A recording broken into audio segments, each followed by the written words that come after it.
Isang kilalang Chinese scholar at expert umano sa mga usaping may kinalaman sa West Philippine Sea na nagngangalang Wu Zichun, nagmungkahi ng 3-point plan strategy para sa China upang tuluyan na umanong matapos ang tunggalian ng Pilipinas at China sa pilit inaangking bahura nito sa Second Thomas Shoal na pasok sa exclusive economic zone ng Pilipinas. Ano-ano nga ba ang 3-point plan strategy na ito? Uubra nga kaya ito laban sa mga Pilipino? At ano ang magagawa ng Pilipinas upang mabigo ang China sa kanilang mga plano? Iyan ang ating aalamin sa videong ito. Pero bago tayo magpatuloy, ay baka naman pwedeng pakilike muna itong video. Siya si Wu Zichun, chairman ng Wayang Research Center for Maritime Cooperation and Ocean Governance at founding president ng National Institute for South China Sea Studies, at siya ay kilala bilang isa sa mga nangungunang eksperto sa China pagdating sa usapin sa South China Sea na kinabibilangan ng West Philippine Sea. Gayunpaman ang kanyang mga suwestyon upang tuluyang makontrol ng China ang Second Thomas Shoal ay isang bagay na tila naglalarawan kung gaano kababaw ang isip ng taong ito na itinuturing pang nangungunang eksperto sa usaping pang-teritoryo ng mga Chino. Ang nasabing 3-point plan strategy ni Zichun ay kinabibilangan ng tinatawag nitong diplomatic timeline, blockade strategy at humanitarian evacuation, kung saan ayon sa paglalarawan ni Zichun ng diplomatic timeline strategy ay ang pagtatangka ng China ng isang tiyak na oras para sa Pilipinas na lisanin ang Second Thomas Shoal. Sa madaling salita ay nais ni Zichun na magbigay ng ultimatum o taning ang China para sa Pilipinas para lisanin ang Second Thomas Shoal sa pamamagitan umano ng pagtatakda ng mga deadline para sa pag-alis ng mga sundalong Pilipino na nakaistasyon sa BRP Sierra Madre kasabay ng pagsasaayos para sa humanitarian aid habang nagaganap ang paglikas. At sa paraang ito ay naniniwala umano si Zichun na ang pagkakaroon ng malinaw na timeline ay makatutulong sa pagwawakas ng mahirap na sitwasyon hinggil sa nasabing bahura. Ikalawa, ang blockade strategy, kung saan kung hindi umano susundin ng Pilipinas ang iminungkahing schedule para sa pag-alis mula sa Second Thomas Shoal, ay kakailanganing maging mas agresibo ang China at iminumungkahi na kailangang gumawa ang Beijing ng mga hakbang upang pigilan at harangin ang Pilipinas mula sa mga aktibidad na maaaring magdulot ng pagbabago sa status quo, gaya ng panghaharang sa mga resupply mission ng bansa patungo sa nasabing bahura. Sa madaling salita ay iminumungkahi ni Zichun na harangin ang lahat ng aktibidad ng Pilipinas kahit pa ang pagpapadala ng pagkain at gamot sa BRP Sierra Madre.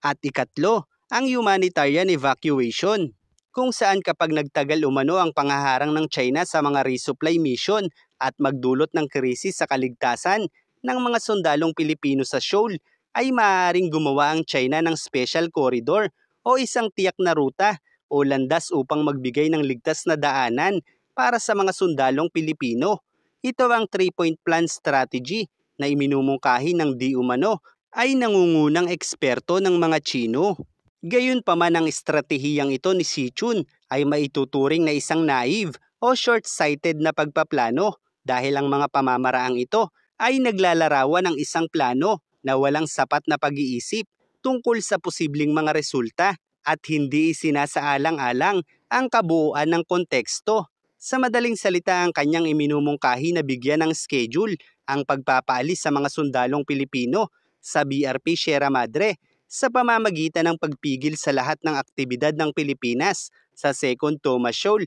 hanggang magutom at mangailangan ng tulong ang mga sundalo sa BRP Sierra Madre, kasabay ng paghahanda umano sa pagsasaayos ng special corridor para sa paglikas ng mga ito ay isang mungkahing tila namumutawi lamang sa panaginip ng komunistang partido dahil tila ay nangangarap lang ang nasabing eksperto na magagawang pigilan ng China ang lahat ng aktibidad ng Pilipinas sa exclusive economic zone nito. Dahil bukod sa maraming bansa ang kumikilala sa exclusive economic zone ng bawat bansa sa mundo na sinang-ayunan din mismo noon ng komunistang partido, ay tiyak hindi nanaisin ng China na magkaroon ng malawakang gulo para lamang sa isang bahurang pilit kinukuha nito. Ang tuluyang pagpigil kasi ng China sa lahat ng aktibidad ng Pilipinas sa exclusive economic zone nito, kabilang na ang pagpapadala ng gamot at pagkain sa ating mga sundalo, ay tiyak na mauuwi sa regular na pagsama ng US sa mga resupply mission ng bansa,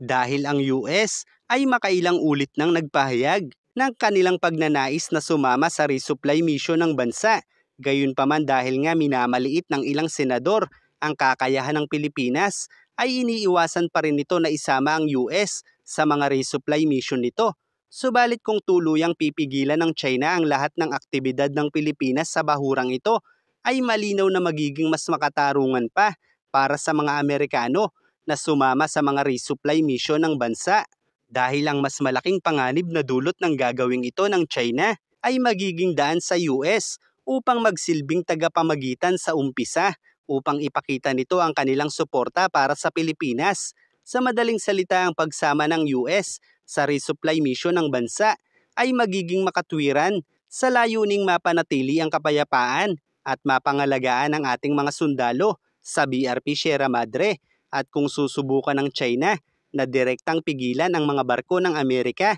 ay dito na maaaring magkaroon ng isang labanang tiyak hindi nanaising mangyari ng China.